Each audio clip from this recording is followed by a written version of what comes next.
In Dorne, Rhaegar sits outside as he breathes in the morning air. He has been thinking about his dilemma for hours. Eventually, Lyanna sits next to him. They don't say a word, they only embrace each other. Both know what has to be done. After sitting there for a while, they look at each other and kiss. Rhaegar wants to say something, but Lyanna hushes him, simply saying that she understands. Later, Rhaegar has his Targaryen uniform back on. He leaves his sword on the table, saying that she can use it just in case. Lyanna understands. They embrace each other a final time and kiss deeply while Rhaegar's hand caresses her belly. Without saying anything, he kisses her there as well. On that note, the Targaryen prince jumps on his horse and rides away, leaving his bride behind him in the cottage. Lyanna keeps on looking at him until he disappears over the hills in the distance. Behind her stand the several servants who claim they need to hurry and leave this place before others could arrive. At Stoney Sept, the village is being cleared of all the dead bodies from previous battle. Jon Arryn commands his troops to make sure they leave the town in good hands. Many of the villagers help as well. Robert and Eddard meet again and embrace warmly. Eddard thought he'd be dead, but Robert only laughs at that. Not before they can spit on the king's face themselves. They catch up about what happened, how Robert turned up in this village, and how Eddard managed to rally the army and get here. It's also revealed to Robert that Eddard is to be married in Brandon's place to Catelyn Tully. That makes the young lord chuckle a bit as well. It appears Ned will become a man sooner than they all thought. Eddard doesn't laugh, however, believing he'd rather have Brandon here still with him. The two friends are happy to see each other again. Later, Robert visits William in his house a final time. The man is injured but will heal fine over time. Robert thanks him for everything he has done. Once the war is over, he will be greatly rewarded. William chuckles, not needing any reward. He only wants to see that Targaryen king dethroned. As they say farewell, Robert also says goodbye to the three children, having some last bits of fun. Afterwards, the entire rebel army departs back to Riverrun, leaving Stoney Sept in the hands of the villagers. Jon Arryn has left several hundreds of men to defend the town just in case. As they all ride away, Robert looks behind him a final time. He sees all the people waving, and he simply waves back and then rides alongside Eddard over the hills. At King's Landing, Aerys sits on his throne as Lord Randyll Tarly brings him the news of the defeat. Aerys' eyes are dead. His response comes late. The king only stands up and eventually starts to beat the man with his own hands, before ordering him to get out. Several Kingsguard members are witness when Aerys screams the air out of his lungs, filling the entire throne room. Jaime especially is disturbed, never having seen the king like this. He now misses his home and family more than he could ever imagine. At the War Council, several generals inform the king of the state of affairs. Their army is still standing strong, but the defeat at Stoney Sept has made the rebel army even stronger. Now Hoster Tully is even marching with them. Aerys doesn't know what to say. He simply stares at the map in silence. He eventually leaves his men, not saying another word. The king heads to his chamber where he sits alone, thinking about his nightmares. About the storm of swords that came and destroyed everything. It's happening. It's happening. That night, Rayla lies in her bed as she caresses her pregnant belly. She also sings a soft hymn for her unborn child, wishing her a better life in the future. Aelia sits on a balcony as she holds little Aegon in her hands, looking towards the sea, thinking about her home in Dorne. She hopes she will see her family again soon, and that this nightmare can end. Aerys walks alone through the dark and empty halls, eventually entering his office. He thinks and thinks for a long time, eventually looking at the map of Westeros. It's all in his command, he knows it. He has one final chance to make a turn. If he loses the next battle, it could be already lost. He stares at the map for a long time and eventually finds a place. His eyes look closer at one specific spot on the map. the Trident. At Riverrun, all the rebel forces arrive back. A large army camp is set up right alongside the riverbank. The castle itself rejoices the return of all the numerous heroes. Hoster Tully is taken to the infirmary as he still has his wounds, but it's nothing too major. Catelyn also arrives in the courtyard, as many of the knights and soldiers arrive back as well, including Eddard. She looks at him for a long time, still not knowing how to feel about him. Lysa stands next to her, looking at Jon.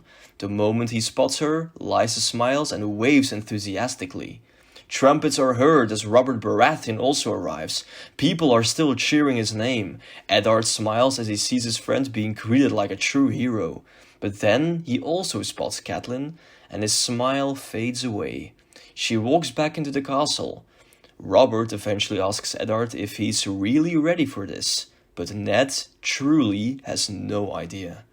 They all walk inside as the numerous people are preparing themselves for the coming wedding. Later, Catelyn sits in her chamber while wearing her wedding gown. She feels very conflicted, marrying herself to a man she doesn't even know. It seems like her whole life will revolve around someone other than herself. This feels wrong.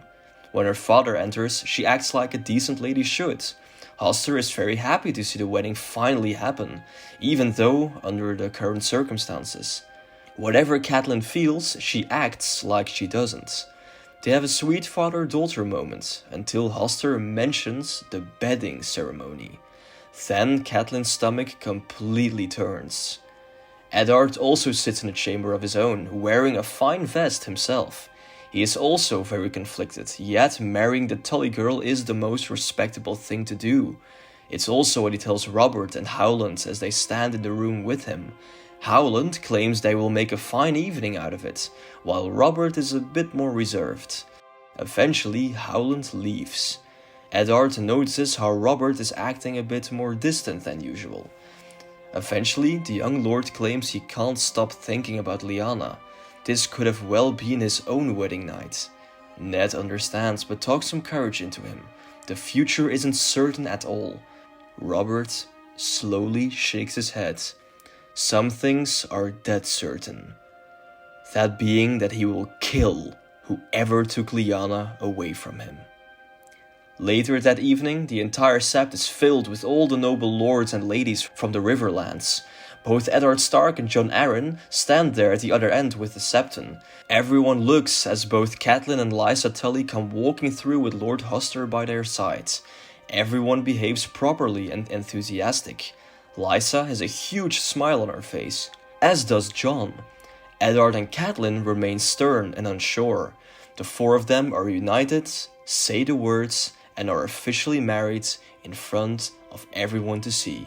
A loud cheer erupts, especially from Robert, who shows genuine happiness for his friends. The feast that follows in the main hall of Riverrun is a big one as a result. Hoster, Ned, Jon, Robert, Catelyn, Lysa, they all sit at the main table. All the others sit further down the front. Jon and Lysa behave like a happy couple. Catelyn and Ned sit next to each other in almost complete silence.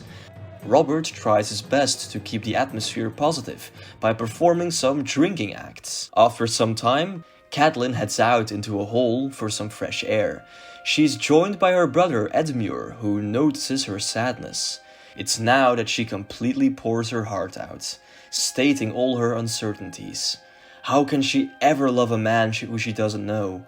How can she ever raise children with him? Edmure doesn't fully understand, since he's still very young, but he does comfort her by saying that she will always have her home here. They have a sweet moment before Edmure encourages her to head back inside. As Catelyn seats herself again next to Eddard, Hoster suddenly announces the bedding ceremony to take place. Everyone starts to cheer, and Catelyn feels like throwing up. Lysa is taken away first by several people. Afterwards, a drunken Jon Arryn is also escorted out of the hall. Soon, all eyes are focused on her. Catelyn prepares for the worst. But nothing happens. Everyone simply continues their meals. She doesn't understand. When she asks her father why there is no ceremony for her, He tells her that apparently Eddard forbade it from happening. He didn't want Catelyn to endure such a thing, reportedly. After hearing that, Catelyn doesn't know what to say. She stares at Ned in silence, and a little smile appears on her face. At King's Landing, Aerys enters his wife's chamber again at night. She asks him where he was. These last days, he's always been disappearing into the dungeons for hours. When asking about his actions, he silences her. It's none of her business. When Rhaella confronts him with his defeat at Stoney Sept, he almost strikes her down again, but he stops himself. He can't touch her as long as she's carrying his child. He only mentions that he has given orders for the next battle. They will crush all the rebels right in their homeland. As he eventually leaves, Rhaella asks a final unexpected question to him. Did he ever care about her? Truly?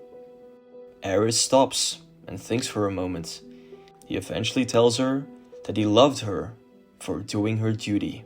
But how can he ever truly love someone who would destroy their legacy by being unable to create life? He leaves at that note. Rhaella stays behind, alone, silent. In the darkest dungeons, Arthur and Varys meet again. Arthur mentions how Rhaegar and Lyanna have been informed in Dorne. It's only a matter of time to see what they will do. Varys claims one of his little birds is missing as well, yet the king pays no mind to it apparently. He's only focused on the war. It's then revealed by Arthur how Aerys plans on making a stand at the Trident. He's going to send his largest force there. If the king should lose, he loses the war. If that would be the case, it would only be a matter of weeks, perhaps days before the rebels would reach the city. Varys prays for the best. That's all they can do now. At Riverrun, the wedding feast has reached its end. Catelyn sits alone in her chamber as she waits. When Eddard enters, the two stare at each other for a while. An awkward tension fills the room again. Catelyn eventually slowly starts to undress for him. Ned is speechless, being conflicted with himself. But before Catelyn is fully unclothed, he stops her. He gently tells Catelyn that he won't do anything that she doesn't want. That's what Brandon would have done as well. It does assure Catelyn herself. Perhaps her first thoughts about Eddard were wrong. Eventually, she asks after Brandon, how he was as a brother. Eddard starts to tell her everything. Everything there was to know about the so-called wild wolf. They end up having a fine conversation, both sitting on the bed. Eventually, it turns silent again. Eddard again assures the girl, saying he will never do anything to harm or dishonor her. He will do whatever he must. For a brief moment, Catelyn hears Brandon's voice again. After more contemplating, she tells him that she will do her duties as a wife. This leads to Catelyn dropping her remaining clothes, and they both get intimate on the bed with each other, all the while as they hear wolves howling in the distance. Next morning at King's Landing, Aerys stands on his balcony looking down at the massive city and his own army. As he looks at the city, we again see a quick green flash in his eyes, as if he has a vision of some sorts. Suddenly, the bells ring again, and several voices can be heard yelling and shouting. Confused, Aerys storms through the halls and into the throne room. Along with all of his king's guards, Aerys stands in front of the Iron Throne while the large doors open at the other end. And through them comes Rhaegar Targaryen. The entire hall is dead silent. Jaime's mouth drops. Barristan is speechless. Arthur is silent but shouts with relief on the inside. But Aerys' eyes stare right through Rhaegar's soul. The prince walks through and slowly kneels before the king. Hello, father.